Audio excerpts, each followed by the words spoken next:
Every human on the face of the earth makes an emotional buying decision. Jeez.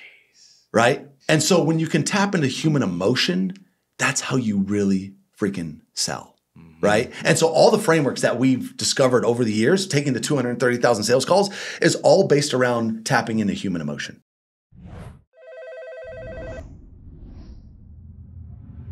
Welcome to the Closers Network podcast, guys. The only podcast and sales community that you want to be a part of to actually have a predictable system to make between $10,000 and $30,000 per month as a remote high-ticket closer through one-on-one sales coaching.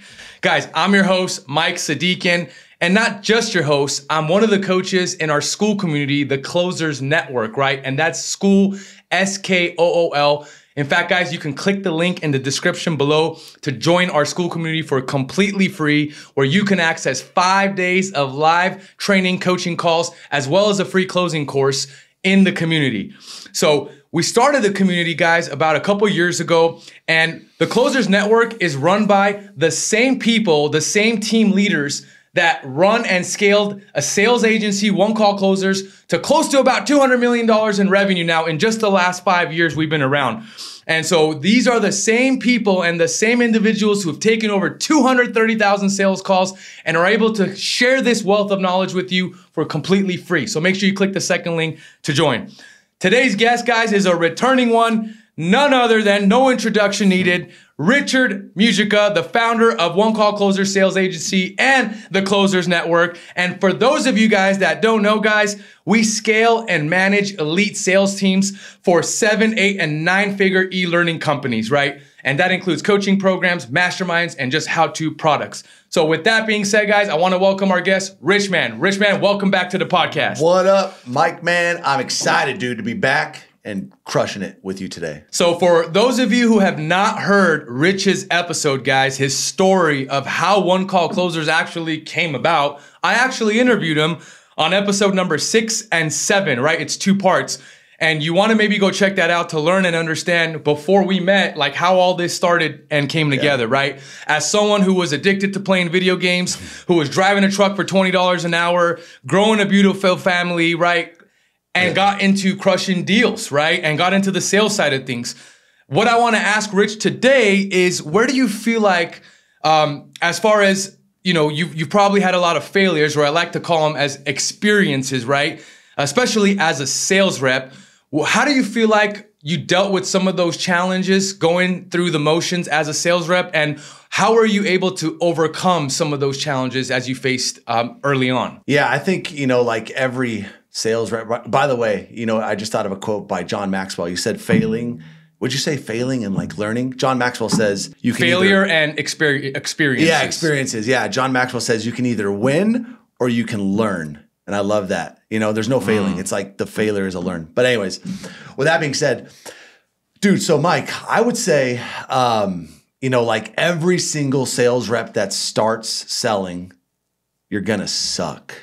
Everybody sucks, right, man. Like, and you probably wouldn't expect to be great because you've never sold before. So the biggest challenges that I faced starting out was call reluctance. I remember, dude, just being so freaking nervous to get on calls, like almost to the point where, like, you know, you get these butterflies in your stomach and you almost feel like you have to throw up.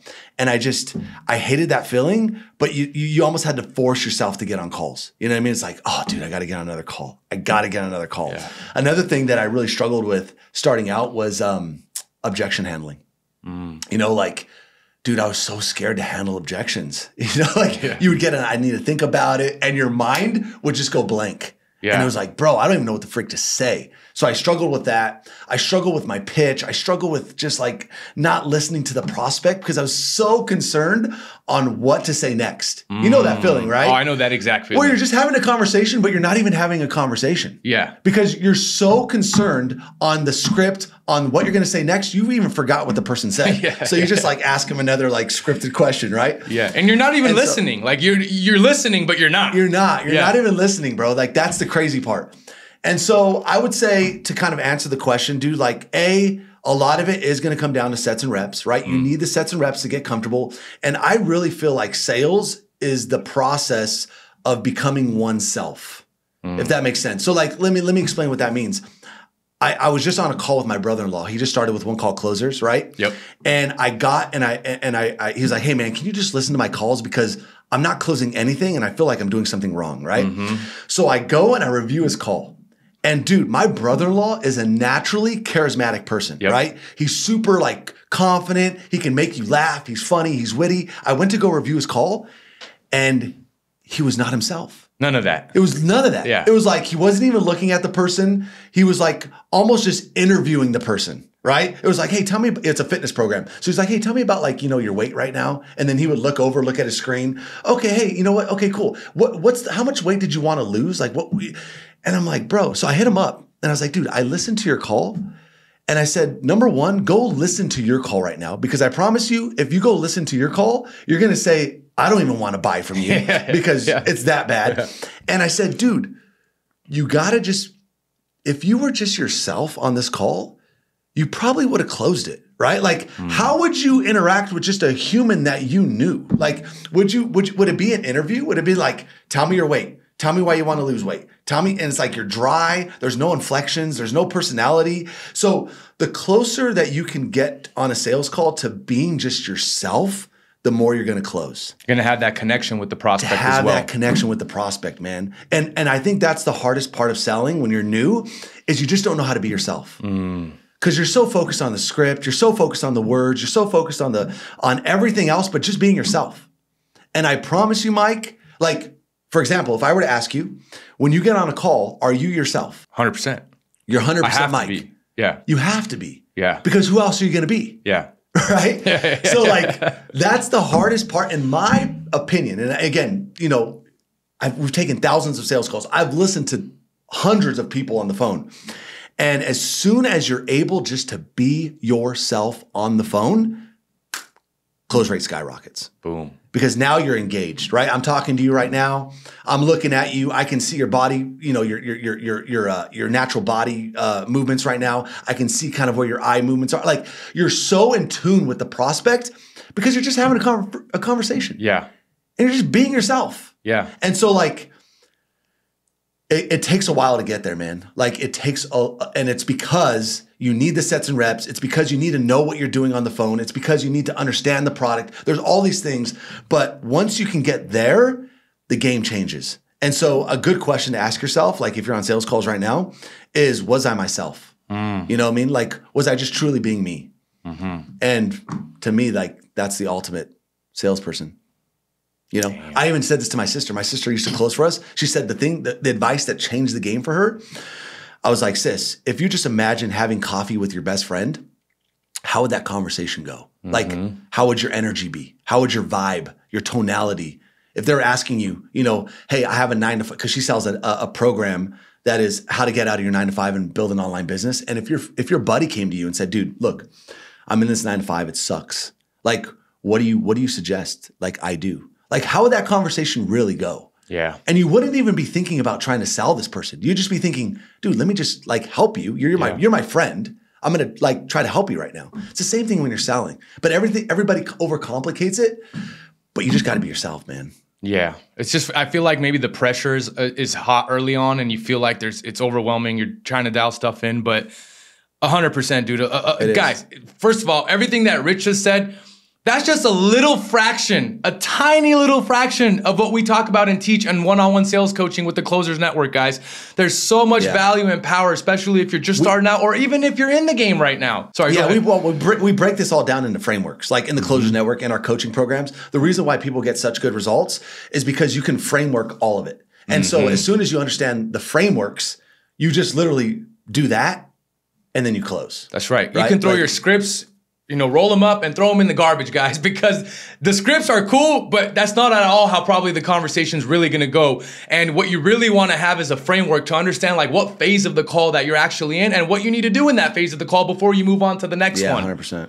Yep. Boom. No doubt about it. Speaking of sales coaching, one of the things that we do is one-on-one sales coaching, right? Is providing a predictable system and giving people the opportunity to understand like how to actually generate between 10 and 30K a month in the online space.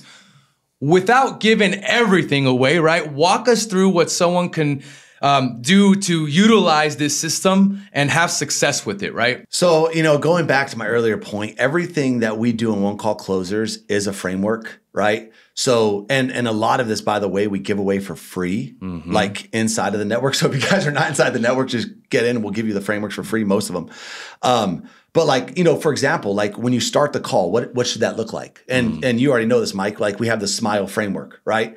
So again, the framework is probably not the golden nugget. It's how you actually implement the framework, right? Because the framework is the science, is what to do, but then the art is how you do it, right? So like, for example, the SMILE framework is once you get on a call, we always say, hey, smile, right? Like the first thing you do is smile because it naturally, you're going to like somebody more seeing a smile. And 100%. It's going to naturally just change your tonality, right? If I'm just like this talking or if I'm smiling, I have a naturally better inflection. So the SMILE framework is you smile, then of course, because of compliance, you let the prospect know that the call is being recorded, and then you interrupt their pattern. And so this is a big one with sales, man. Like when you get on the phone, Mike, when you get on the phone with a prospect, that prospect is nervous. And a lot of times they're more nervous than freaking you, right? Even though you feel like you're nervous. Sure. So you got to interrupt their pattern because, dude, think about it. When somebody gets on the phone, what's going on in their mind? Everything but what you're about to talk about. It's the kids, it's the marriage, it's the financial stress, it's the pressures of life. So you got to just wake somebody up and say, hey, dude, look, we're just having a conversation, right? The way I like to do this is you can say, hey, how's your day going? Like, a lot of closers will say that, but say it a little bit differently. Just be like, hey, Mary, how's your day going today? Right? Like it's just a little bit different as opposed to just saying, how's your day going? Right? Yeah. Or what I would, say when I got on the phone, I'd be like, hey, Mary, you know what? You look like you're having a fantastic day today. Tell me about it. Right? And so like, I would just say something a little bit different, say it in a way that's a little bit unique just to interrupt somebody's pattern. And it's a big thing you can do in the SMILE framework. And then we want to let the prospect talk. And then we go into elicit why they're on the call. And then we kind of just go through that framework, right? So that's an example. And then when we get into the discovery phase, which almost everybody does wrong, Mike, which like, this. Yeah. And there's only 3 things that we're doing in the discovery, right? And I'm not going to go through all the frameworks, but like, for example, in the discovery, all we're doing is listening. We're restating what the prospect says, and we're asking questions. That's right. Right? That's literally it. And so what I see oftentimes in the discovery is people like to talk. Right? Yeah. It's like they get this like little notion of like, oh man, I can connect with the prospect over X. And then they start like talking. Becoming their friends almost. Yeah. It's like you start talking, you're like, oh, I'm going to like persuade this person to like me and I'm going to persuade them to build rapport. And it doesn't work, right? Like you don't talk. You just ask, you listen, you restate. That's literally it in the discovery, right? And then we have this concept of safety frames. And so for anybody watching this, like safety frames will actually really help your calls because as you know, as a closer, you're going to have to ask uncomfortable questions, right? And so how you ask the question matters. So for example, if I were to ask you right now, Mike, like let's just say in your script right now, you say, hey, you know what, Mike, like is there any financial stress going on right now in your life, right? I can ask that question.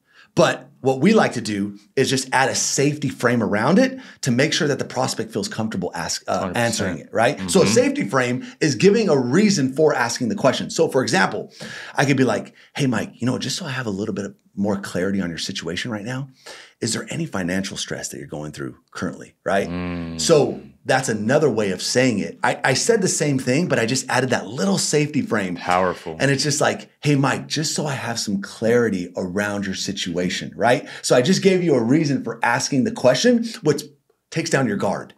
Because if I just ask, hey, do you have any financial stress? You're immediately like, why is he asking My guard's up. Yeah, my guard's up. Because you're thinking, oh, why is he asking this? Trying to close kind me. of like, Salesperson. Yeah. What is he trying to extract here? A reason for doing it, just to get some clarity around your situation, Mike, right? You're like, oh, okay, he's just asking to get clarity, right? So it's these little nuances in the call that make a huge difference. Because at the end of the day, as we say in like the Closers Network, there's 3 phases of the call, right? You have the open, the middle, the close. That's it. But your goal in the open is to what? Have somebody like you. Your goal in the discovery is to get them to trust you. And then your goal in the close is to get them to believe you. And so if you can move the prospect through these 3 phases, dude, closing becomes like so freaking fun, right? Mm-hmm. And this is just kind of the tip of the iceberg, Mike, like in terms of the coaching and the frameworks and stuff. But then like you get to the pitch, people massively screw that up. Yeah. Right? Like Yeah. it's amazing. Like if there's one thing like for the audience that you should spend an inordinate amount of time on to perfect, it would be the pitch. Because a great pitch can save a bad discovery. Mm-hmm. Mm-hmm. Like we all know Billy, you know Billy Mays? Yes. He's like known as like the pitch man. Yep. And like, it's crazy, dude. Like in his infomercials, he would give these great pitches and he would get people to buy, right? And it was not because he went through this massive discovery or whatever. It was just like he understood how to get people emotionally involved in the pitch and how to like make people's brains tick, right? So you can do that with your pitch right now. And the framework that we give is you start with like a unique mechanism, right? And so for anybody watching this right now, if you're selling something, the first thing you have to answer is, what is unique, different, or new about my product, right? Because a human is naturally drawn to those three things: whatever is unique, whatever is new, or whatever is different. Because if I haven't heard about it before, it's like it draws you in immediately, right? So the first thing in your pitch is you have to have a unique mechanism, and then you support the unique mechanism with 3 pillars. So like in our industry, Mike, because we sell a lot of business to consumer stuff, we hit them with the unique mechanism, and then our pillars are usually, accountability, right? A system that we can work you through to help you, generate income online. And then the next pillar might be support. Support, right? But then we tie the pillars to what they said in the conversation, right? So it's like, hey, earlier, Mike, you told me, one thing that you struggle with right now is you start a program, but you just feel like as you're going through the program, you hit these roadblocks and you're not sure what to do next, right? I'm just basing it off of what you told me. Yeah. So what we do in the program, in our program, is we actually have an accountability peer-to-peer group. And the way it works is XYZ. And the reason why we do this, Mike, is because when you get stuck and when you have the questions, you no longer feel like you don't know what to do. You have somebody right there to hold you accountable and give you the next step. Boom. And then here's the kicker, right? Once you give the pillar, our next framework is affirm and reaffirm. So then I would say this: after I hit you with that pillar, I would say, hey, Mike, listen, if you got that peer-to-peer accountability, and if you felt like every time you got stuck, you had somebody to turn to, do you think that would help you generate income online? I do. Right? And so what I've done right there is I just affirmed that you, Mike, see value in that pillar, right? Mm-hmm. And then I can reaffirm it, which means I could say something like this. I say, hey, Mike, that's awesome, man. I'm glad. Like, hey, just give me an example of like how you feel like this could help you in your online income journey. Powerful. Right? And so when you give me an example, now you're reaffirming to me the value that you see in that pillar. Right? And so what you start really understanding when it comes to the ideal pitch is that the prospect is literally selling you every step of the way on how this is going to solve his problem. That's right. Right? And then you get down to this pitch and then they're so bought into it because every step of the way they just affirm to you that it's everything that they wanted. It's everything that they needed. And then when you ask them for the money, they're like, well, the most logical thing to do is to give you the money because I just told you that this is exactly what I need and it's going to help me, right?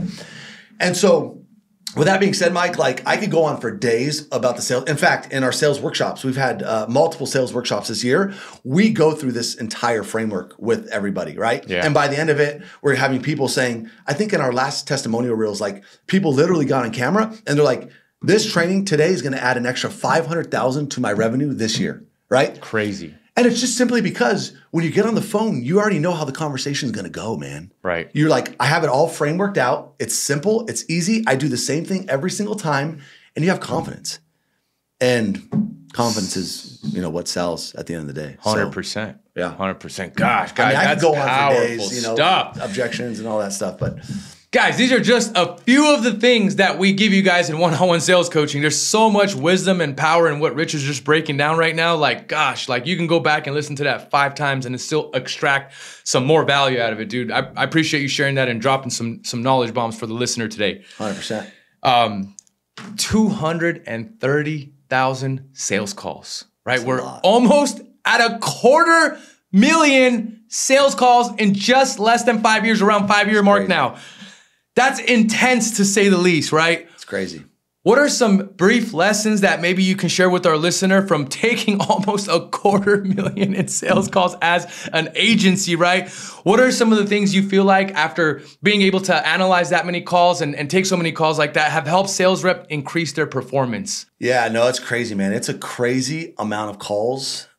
And what I can tell you is the way, Mike, that we came up with all of these frameworks is by having so many damn calls. Yeah. Like after so many calls, you start realizing what works and what doesn't work. And then beyond that, you start like understanding human behavior, right? It's like humans are so predictable, dude. Like they're so predictable. And everybody likes to think that you're a logical buyer, right? It's like, hey man, I bought this car because I made it make sense. Yeah, it just, it made sense, right? Like the numbers, the facts. Oh, you know what? My family needs it. We need something like this. It's going to help me build my business. It's going to help me do it, right? So we always try to go to the logical. But the reality is, dude, is every human on the face of the earth makes an emotional buying decision. Jeez.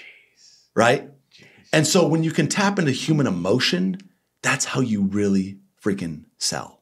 Right? And so all the frameworks that we've discovered over the years, taking the 230,000 sales calls, is all based around tapping into human emotion, right? And tapping into human imagination to get them.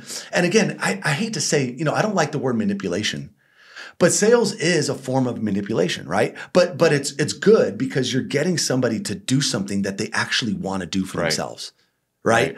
And so to answer your question in terms of the 230,000 sales calls, I mean, so what was the question? Like, how do we kind of help people with that? Like, how do we, what have we noticed that is going to, what are some of the biggest, like, what is maybe the biggest lesson you took away from that can help people just make more money? I think you covered a lot of it in the first couple questions. I mean, look, and so I do believe in the statement. I forget who told me this, but he did say, and this is across the board. We've managed and trained over I don't know how many reps with one call closers, but what I can tell you, man, is like, look, bottom line is this: anybody can sell. I'm fully convinced of that. Anybody. I don't care if you're analytical, natural, charismatic. Anybody can freaking sell, dude. Most of the closers in our company right now had zero experience selling that are now the biggest savages, right? One of the top closers in our company is Ava. She's a 18-year-old. 18-year-old, knows sales experience, but just a freaking savage. And so one thing that I think the listener can take away is there's two types of salespeople. There's a salesperson that is, they get on the calls, they're inspired to start making some money. They have the $10,000, $20,000 a month, right? And then they just let off the pedal, right? Yeah. It's like, I'm comfortable, man. I've seen it so many times. How many times have you seen it? Countless. I mean, I still see it every day. Every day. Every day in our company, man. You see that person was in the top 10, and then next month, we're like, I don't see him anymore. They're not even in the top 20 or 30. What happened? Bro, like, sales is a profession where you control your destiny. That's right. You make as much money as you want.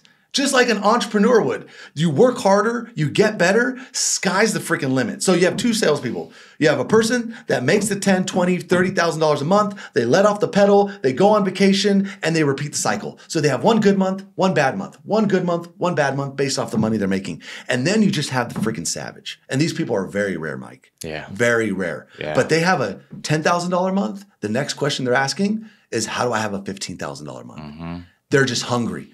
They have a $15,000 month. How do I get to 20? How do I get to 30? Ava, right? Ava's killing everybody because the question she's asking every month, even though she just had a $50,000 month, how do I have a $60,000 month? Yeah. All I see is opportunity. And I'm not going to squander this opportunity because, guys, listen, I truly believe every sales rep should have a 10-year plan. And in 10 years, you go as hard as you possibly can, right? Stack your cash because you can in sales. And then once you get to a certain amount in cash, you invest it, you can live off that passive income, and now you don't have to sell anymore if you don't want to. Yeah. But if you just do it like all in for 10 years, Mike. You know what I'm saying? Like all in. Committed. I mean, not interested, not committed. interested. You're committed. Yeah. It's like, dude, I'm not stopping at $30,000 a month. I'm not stopping at 50. I'm going to figure out how to just keep making more every single month. I'm going to do it for 10 years consistently. After 10 years, I can promise you, you have so much money in your bank account and in investments. If you just do it right, you'll be able to do anything you want after that. Well, check this out. Anything you want. Yeah, sorry, but the very person that shared that exact scenario in way less than 10 years is Julie, who I interviewed on this exact podcast, guys, who in just 3 years cracked over $1 million in commissions earned, who went on to buy both of her children houses, bought her husband a brand new Tesla, went on freaking all sorts of trips and did a lot of different things, dude. It's so crazy. She did that in 3 years. It's crazy. But look at Julie. Julie's a freaking savage. 100%. She's a workhorse. She does not stop. She's looking to, okay, dude, I made 40,000 this month. I made 70,000. Okay, how do I get to 80? How do I get to 100,000 in a month? Yes. Right? She's always looking for that next level. The next level, bro. Yeah. Where the average and the most sales reps are just like, man, how do I go on vacation next month? That's right. You know? How do I do less work and make more money? Yeah. It's like, okay, I understand the question. I get it. You want to make more money. You want to have a lifestyle. But guys, I think it becomes short-term, long-term. Like, look, if you just learn to love the freaking game, go all in, you can live this life that you never thought possible instead of just asking the question, how can I make more money and work less? Yeah, dude. And I'm going to call some people out without giving names. But one of the things that I see, especially on this one offer, guys, we have about 150 reps just on this one offer, right? And the average rep on that account makes about 10 to 12K, right? Depending on the month. Some of the top reps on that account, they're banging out 20, 30, 40, 50, 60K months, like every single month, right? Like Ava and Julie and other people. And then there's some other people, to Rich's point, who are just like, hey man, maybe they went and they're in some foreign country right now. They get a 2, 3, 4, 5 times the exchange rate, right? $1 is worth 5 or 10 or 15 or 20 there. And they're only making a couple $1,000s a month or whatever. And they're bringing down whatever our average rep is making. And that's why that 10K is probably 10K. Otherwise, it'd probably be a lot more. Is because they're doing it part-time, or they're just doing enough just to get by. And they're like, hey, I can get 5 times more in this currency. And it's just like, man, I'm like, dude, there's so much opportunity for more. Take 100%. Advantage of that currency. 100%. Dude, like go ahead and make 5 times, 10 times the amount right now and stack that cash up as opposed to doing the bare minimum. Imagine if they thought like that. Yeah. Dude, imagine, Mike. Like I get chills. I literally have chills running down my arm because I'm like, if you're in that situation, you're sitting on a gold mine. Gold mine, dude. Dude, you could set your family up for life. Like if you're in a 5x exchange rate, it's like, bro, what are you thinking? Yeah. You have an opportunity of a lifetime right now. Yeah, and opportunities, as we talked about on my podcast where you interviewed me, they come and go, dude. They don't last. Bro. They come and go. Yeah. Mentor told me, he said, Rich, when times are bad, go hard. When times are good, go harder. Because good times don't last, bro. They just don't. Right? Bedros, you know Bedros, right? Yeah, of course. I learned this from him. He said, life is seasons, man. You have your season of reaping and sowing, right? And every time you're in a season of summer where everything's great, just know winter is coming. It's coming. Winter's coming, guys. Like you can't escape seasons of life. There's no way. There's no way. Winter is going to hit everybody, dude. And look, we always see in the economy, more debt than ever, freaking people defaulting on their car debt. Mortgages. I mean, dude, look, is winter coming? I don't know, but it is. I mean, it is coming. It's just a matter of when is it going to hit. It's not a matter of if, it's a matter of when. And then when it hits you, bro, you're going to be saying to yourself, dude, when I had it so good, I should have gone 10 times as harder. 10 times as harder because I would have set myself up, you know? And it's just a perspective change, man. So crazy. So crazy. We just talked about this on Ali's podcast. It was just about 3 episodes ago. If anyone's interested to hear. And Ali's a savage. Ali's a savage. He's in New Zealand. $1 is worth $1.70 there. I don't want to say, I mean, Ali, I'm just going to, you told me, I'm just saying he's got like $100,000 watch on his wrist, bro. If you want to see the watch, go back a couple episodes and look at how he 20x his commissions. Also how he gets $1.70, $1 is worth $1.70 in New Zealand, but also how he's got a setup in Dubai where he pays virtually $0 in taxes. That's right. Okay? Yeah. And he's taking advantage of this scenario because he's a guy who's been exactly where Rich is at. He's been in a lot of seasons. Way worse than what I've been. Way worse. Way worse. Yeah. And many different situations and scenarios. And he knows what's in front of him right now. And guys, he's taking advantage of it because he understands the value of what's in front of him right now. That's right. Yeah, that's right. Crazy. So speaking of paying all this money, you're a very generous leader, and you don't shy away from sharing money. And so how the heck does it feel on your end to know that you have sales reps making 20, 30, 40, 50, shoot, you paid me 99,000 in a month, right? Like you have people make up to 100K in a single freaking month, right? To know that you have people that had to file bankruptcy within 6 months after that, they bought a house, they came out of that, they went on vacations. They freaking, someone like Julie who bought multiple houses for family members, bought her husband a car, did all of these things. Other people who just paid off massive amounts of debt, right? Yeah. People who taken their family on vacations. People like Ali who spent some of that money on buying $100,000 in Rolexes, if that's your thing, right?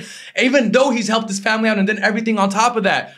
Can you describe the feeling as the team lead, the main guy, the head honcho here? How do you feel when you hear some of these stories and to know like your sales team members have been able to accomplish some of this stuff? I mean, dude, it's crazy, Mike. I obviously it's a great feeling. I mean, it's a wonderful feeling. I love getting all these messages. We have a Slack channel, and a lot of times throughout the week, people will just say, Rich, literally, Courtney was like, I just bought my first house, like you were saying. I was just able to buy a house. I was 6 months after bankruptcy. Yeah, 6 months after bankruptcy. Part-time, by the way, working part-time, guys. A part-timer, yeah. It's crazy, man. Like, but look, I mean, I feel blessed, but here's just the reality of the situation with sales, man. Like, yes, the only vehicle that I can provide is the opportunity, right?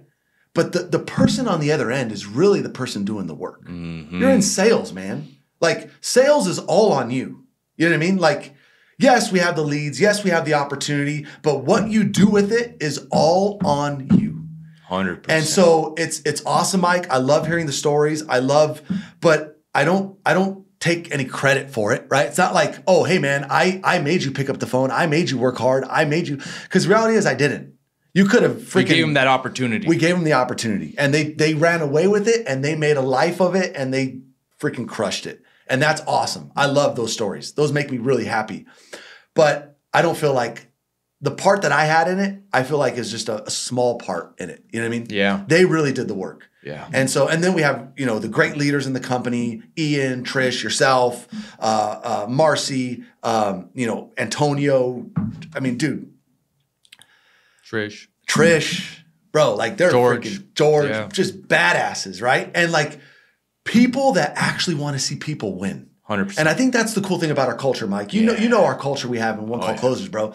Like, it's just truly all about impact. It's all about just, getting after it, creating a life for yourself. And here's the kicker on all of it, dude, is not only are you providing a great life for yourself, but you're selling a program that's helping other people too. Exactly. And that's the crazy thing. It's a win-win-win for everybody. Like you're just winning on winning on winning, bro. The client wins, the sales rep wins, the sales agency wins, and the sales agency's client wins, bro. Everybody 4X wins. The wins. Everybody wins, bro. And that's like the thing about sales. By the way, if there was no sales reps, Mike, do you realize there's no economy? Nothing. There's no economy. The world doesn't go around. The world doesn't even exist without sales reps. Like that is a mind-blowing thing to me. And the more I go down that rabbit hole of realizing if there is no people on the front line selling, dude, nobody's making money. The CEO is not making money. The business, Elon Musk is not making any money. Jeff Bezos isn't making any money. Nobody makes money, right? If salespeople stop selling, everyone's out of work. Everybody's out of work. The economy collapses, and we're in a dark period forever. Sales, dude, is where it's at. Like, and I try to get this message across, dude. This is why we do the sales content. I haven't found anything better than sales. People are saying like, start online businesses, start this business. Look, I'm not saying it's bad. You can do that stuff. It's cool. Or you could just get in sales and make 30 grand a month. That's right. That's right. I mean, dude, even if you run a business, Mike, you know this. What do most businesses run off in terms of profit margins? 10 to 20% 10 if they're to 20% lucky. If you're lucky, right? And on top of that, guess what? They're managing people, turnover, employees, lawsuits, bankruptcies. So that means, look, if you look, okay, let's say you're running at a 20% margin on your business. How much money would you have to make 30 grand a month? I'm not the greatest math guy, but let's say you're making 20%. You have to make 50-ish. Oh, well, no, not 150-ish. 30 grand? To make 30 grand a month, to net 30 about grand like a month. 100, probably 20,000. $120,000 a month. Something like that. I don't know. My 120 to 150, right? Yeah. You have to build a business to that. To just make, maybe if you're lucky, 30 grand a month, right? Going through all the headaches a business requires. Or you sell and you can make 30 grand a month without any of that. No headache, dude. No headaches, bro. You have your Saturdays. You have your Sundays. You have your after 5 with your family, dude. Peace of freaking mind. Peace of Security. Mind. Travel. You can do it from anywhere. Anywhere. Like, that's the crazy part, bro. Yeah. So, I mean, all that to be said, like, it's awesome, dude. I love it. It's the impact we're making is incredible. And I think, you know, also on top of that, I feel like we're just kind of getting started in the space. You know, like space is growing fast. Very fast. As you know, we had a call with Ty Lopez. Remember the call with Ty Lopez? We had a one-on-one call, yeah. Guys, Ty Lopez said it made a lot of sense. He said we started, you know, the industrial revolution started, right? So then the power went to the industries. Then we had the rise of the corporations, where now everybody's trying to get into the corporations. He's like, dude, the economy is shifting now to the rise of the individuals. Right? The influencer economy. Mm-hmm. We all know it's here, bro. It's here. If you've never, I mean, this is what the influencer economy looks like. What do influencers need? They need freaking people selling 100%. For them, right? They have the elites. They have the influence. They have maybe the programs, but who's going to sell it? Yeah, not them. They don't want to. They want to focus on what they do best, which is make the content. That's right, bro. So sales reps over the next, like we've said, over the next 10 years, I think it's just going to explode. Like high ticket sales, explode. Big time. So, I mean, yeah, it's crazy. Good stuff, man. I love, you're fired up. I'm fired up. This is an awesome podcast so far. Yeah. Let's get into a couple other things and we'll end it pretty soon here. Do you like, just for fun, do you remember what the biggest check you've paid someone just in their first 30 days of closing? 30 like days as a new rep. As a new rep. I know you don't handle all the accounting and we have multiple accounts and stuff, but I know you give your final blessing on stuff. So I don't know if it comes to mind. Do you mean somebody that's never closed before? Somebody that's actually closed coming onto our offer? Are you saying like maybe either or? Yeah, maybe someone who's had some experience came on our offer, or maybe someone who's had zero experience in sales. A great thing about Alexander Lombard. Oh, dude, that's right. He's been in sales, right? He's coming on the podcast pretty soon, by the way. And he's going to freaking blow it up. Yep. Alexander Lombard, he came into our organization. Now, he had a sales background, but his first month, he did over 100K in sales. So he I don't know, anywhere from 15 to probably 17,000 is what he made. I mean, probably was what he made. Collecting that 100,000. Collecting over that 100,000 cash collected. And so that was just in his first month of doing sales. So I mean, that's pretty big. In terms of like newbies coming on board. Christian, we had Christian come on. Christian's a great example. He made 12,000, right? In his first month. First month. Zero construction background. Zero experience. Yeah. So that's a great example right there. Yeah. You know, I know we've had my sisters and stuff like, I don't remember what we paid them, but they made some big checks. Yeah, I mean, dude. Yeah. Like I said, anybody can sell, bro. I'm fully convinced of that. If you just know, you can do it. Love it. Love it. Yeah. We just came back from a sales leadership summit Patrick Bet-David in Florida. It was phenomenal. It was I think probably one of the best investments we made. And it was incredible. You asked Patrick a question at dinner, and you asked him, hey, Pat, what's the best piece of advice that you've ever been given? So I want to take that question and ask you, Rich Man, what is the best piece of advice that you've received, and how has that impacted your career? Dude, you know what? It's funny. I've thought about this a lot, actually, Mike. I've asked every influential person that I meet. I always ask them that question. What's the best piece of advice? Everybody has a different answer, by the way. But for me, almost in every area of my life, Mike, I don't think I've ever been given a better piece of advice where take responsibility for everything in your life. Like extreme ownership. Extreme ownership, dude. Jocko. And I got to ask Jocko that, by the way. Really? And I met Jocko and I said, hey, I shook his hand and I said, hey, Jocko, I really, follow your stuff. I said, what's the best piece of advice that you've ever been given? And he was like, dude, I wrote a book on it. It's called Extreme Ownership.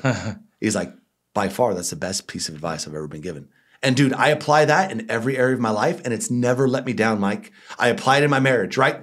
Anybody that's married, if I feel like there's tension in the marriage, if the marriage is not going well, who do I blame? Myself. I blame myself. I'm like, Rich, you're not doing something. You're not doing something that you should be doing. And so if I'm not making money, why? Me, right? If my kids aren't, it's me. If my friendship, dude, if you just take responsibility for every outcome in your life, it gives you so much power, dude. Because you just look for solutions and you realize what is the something I can do to fix a situation.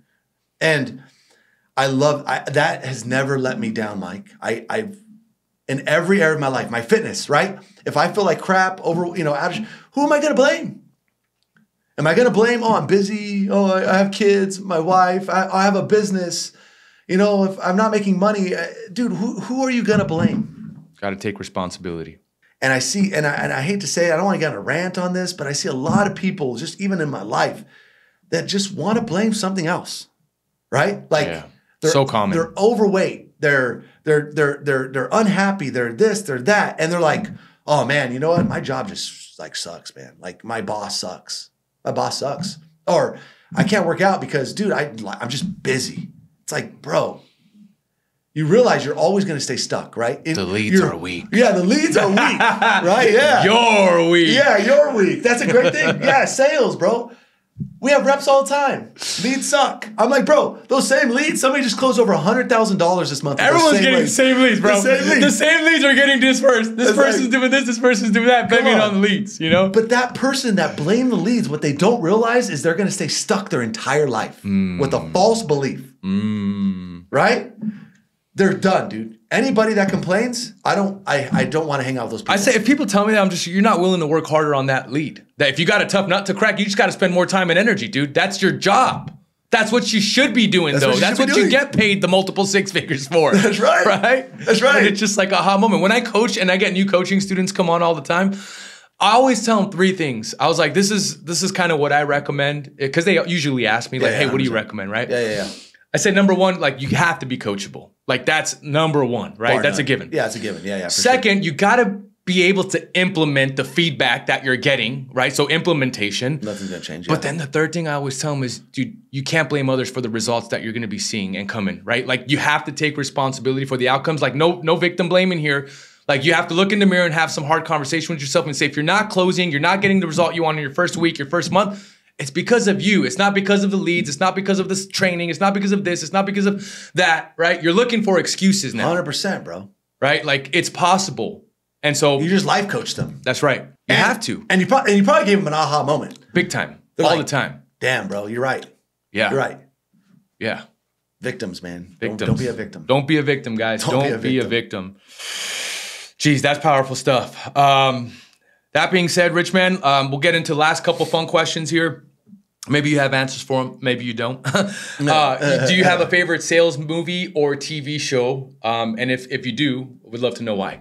That's your favorite. Well, I mean, dude, so I've gotten a lot of things. I love the speech that Alec Baldwin gives in the boiler room when he's in that conference room. What an epic scene. Epic scene, right? Same thing with the scene where the other DiCaprio? movie. No. Wolf of Wall Street. That's a great one. But you're thinking of Ben Affleck. Ben Affleck. Yes, Ben Affleck. I think that's, so those are the two scenes. Yeah. One is Ben Affleck when he's in that boardroom. The leads are weak. Is the real estate movie? Is the real estate movie? Yeah, with Al Pacino, Alec Baldwin. Yeah. I forgot the dang name. The coffee is for closers. Coffee's for the closers. Yeah. And then there's the one that you said. That's the boiler room. That's the boiler room. That's Ben Affleck. With Ben Affleck. Yeah, and he goes in there. scene. Yeah. And he's just calling out the reps. Like, you're not going to make it. Yeah. Like, if you're not here to get it done, you're not going to make it. Yeah. And they say money doesn't put a smile on my face. Yeah. You freaking see the smile on my face. Ear to ear, baby. And here's the thing, man. Like, here's another subject is money, right? And so there's this book called, I love the book on money. What's it called, bro? Secrets of a Millionaire. Right? Great book. But he talks about those people. The people that say, but money's not going to buy happiness and money isn't everything. And you know what? Why do you have to work so hard for money? Like, I'm content. And he says, people that talk like that, he's like, guess what I know about that person? They don't make money. They don't make no money, right? But it's not because they can't. It's because that's how they talk. Yeah. And those words are powerful. They believe what they're saying. They believe it. So those beliefs keep you stuck. It's like, dude, money's not going to make you happy. But dude, the whole point of making money is not even to freaking make you happy. Who said money's supposed to make you happy? Right? It's a tool. It's a tool, bro. Like, money and happiness are not really correlated, bro. Exactly. Like, money's just a tool in your life. You could do whatever, right? It's like, I don't know. Freedoms, options, and choices. Yeah. As a good mentor of ours, Thatch used to say. Freedom, that's what it does. Gets you freedoms, options, and choices. And so just be aware of that language. Like, first thing, when I say the word money, I told this to a closer. I said, dude, go into the mirror, right? Just go into the mirror, look yourself in the mirror and say, I deserve a ton of money. And then feel how you feel. Let it sink in. Do you feel weird? Do you feel weird saying it? Do you feel like you shouldn't say that? Do you feel like it's not true? Do you feel like, oh, I feel a little scummy for saying that, right? Because if you do, bro, that's a good sign. You got these weird money beliefs you got to work through, right? Why not? All you're saying is you deserve a lot of money. Like you shouldn't feel weird about that. Not at all. You should feel good about that. Like, damn, bro, let's go, right? Yeah. But I remember that practice. That was in the book. That's an exercise in the book. Not to go on a tangent about that, but anyways, yeah. The Boiler Room, Ben Affleck. I think those are great scenes. The Wolf of Wall Street has some great scenes in it too. Glenn Ross was the Alec Baldwin. Just came to me. Yeah, Al Pacino. Yeah, Al Pacino, Glengarry. Yeah, so those are great little movies. That's awesome. That's awesome, dude. Last question for you, and we'll get out of here. Is there a sales leader or sales thought leader, dead or alive, that you'd want to have dinner with? And if so, who would it be and why? A sales thought leader that I would like to have dinner with. Actually, you know what, dude? Yes. And there's a lot of names that come to mind. But the guy that I would actually really love to sit down with, and he's actually had a profound impact on my selling career, and nobody on this podcast I probably even knows who this guy is. His name is Jim Fortin. I was going there. Jim Fortin. Have you ever watched his stuff? I have, only because of you. Yeah. And so I found this guy, dude, just by like chance. I found him through Bedros' VP at the time, which he fired. What's that? What was his name? Josh. Ken? Josh. Oh, Josh. Yeah, Josh. I can't remember his last name, but anyways, he's like, hey man, he's like, I found this guy. His name's Jim Fortin, and he's like, I joined his coaching program, and this guy is super legit. And I remember that conversation. So I went home and I looked up Jim Fortin. And dude, I bought a ton of Jim Fortin stuff. He's got this psychological selling academy. And then I bought his business blueprint coaching program. And he had this thing called, it was called like Brainfluence. Brainfluence. How to trigger the brain to buy. And it was all around emotions and understanding human psychology and people. Fascinating dude, man. And I bought all of his material, and a lot of the stuff we train on too came from him, to be honest with you. Yeah. So his name's Jim Fortin. Jim Fortin. And I would love to sit down with him and have a conversation. Yeah. Damn. That's awesome, dude. Yeah. That's awesome. I love that because it's probably an answer that most people aren't going to give. So it's one question I want to start asking on the podcast. Nobody probably even knows him. Like, most people probably don't. Yeah, nobody's probably even heard. He doesn't have a big social media following, I think. Maybe. He's got a decent one. His podcast is getting big now. Okay. The Jim Fortin podcast. But yeah, he's powerful stuff. Oh, he's freaking awesome. Powerful stuff, guys. Powerful stuff. Do you have any final thoughts you want to share with our listener before I wrap it up here? Man, final thoughts, Mike. I would just say, hey, look, if you're selling right now, just realize you got a massive opportunity, man. Don't squander it. Go all in on sales. Like really just decide today that you're going to be the best at it. And if you just make that decision, you're going to be just so far ahead of everybody. And the last thing I'd say, Mike, is get into school, man. Yeah. Get into school. Join the school platform, guys. If you're watching right now, get into school. If you're on an offer right now, Mike will probably talk about it, but if you're on an offer right now and you're making some money and you want to make more money, dude, coaching, bro. Like nothing like one-on-one feedback. Getting on a coaching call, figuring out what your blind spots are, how you can improve, get better. Dude, and we do that. Like Trish is a savage. You coach as well, Mike. Coach George. Just savages, bro. Yeah. Like savages. Guys that have taken thousands of sales calls. So I would say that. Guys, if you feel like this episode had a lot of value in for you, I'm telling you, this is just a tiny little fraction of some of the things you can take away in our school community, but also more important, like through one-on-one sales coaching like Rich is talking about, right? Where you can get an intimate relationship with me or Coach Trish or Coach George, right? Or any of the other coaches inside the Closers Network. This is the opportunity to do that, right? Get the call review, get the feedback. As you're putting sets and reps, you'll get dialed in a lot quicker. Right. So if you heard this episode, you like what you hear, guys, I promise you, that's just a tiny fraction of some of the things that we teach and you can start with to make a lot of money in this space. Right. That being said, guys, if you're interested in one-on-one coaching with us and you want to schedule a call with me or someone from the team, make sure you click the first link in the description below. It's going to allow you to do exactly just that. Jump on a call. Let's figure out where you're at, where you're looking to go, and see if it makes sense for you or not, right? And so, especially if you're on an offer or like if you're on an offer right now and you're not getting the results you're looking for, you're looking at 2, 3, maybe even 4x your commissions right now, guys, like click that first link in the description below. And if that's not you, right? And maybe you're not on an offer right now, but you're trying to figure out like, dude, how do I do this, right?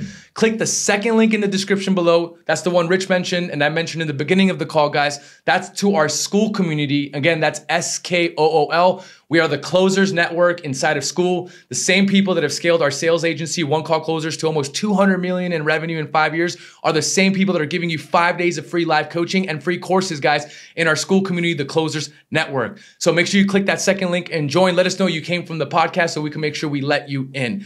Rich, man, I appreciate it, man. Thanks for making the time. It's been a freaking pleasure. I'm looking forward to doing more of these together with you since I'm officially almost back in Canyon Lake, baby. It's going to be awesome. We'll go live, too. We'll go live. And then, that'd be sweet, huh? I mean, we're going live. Hey, leave a comment down below if you're still watching.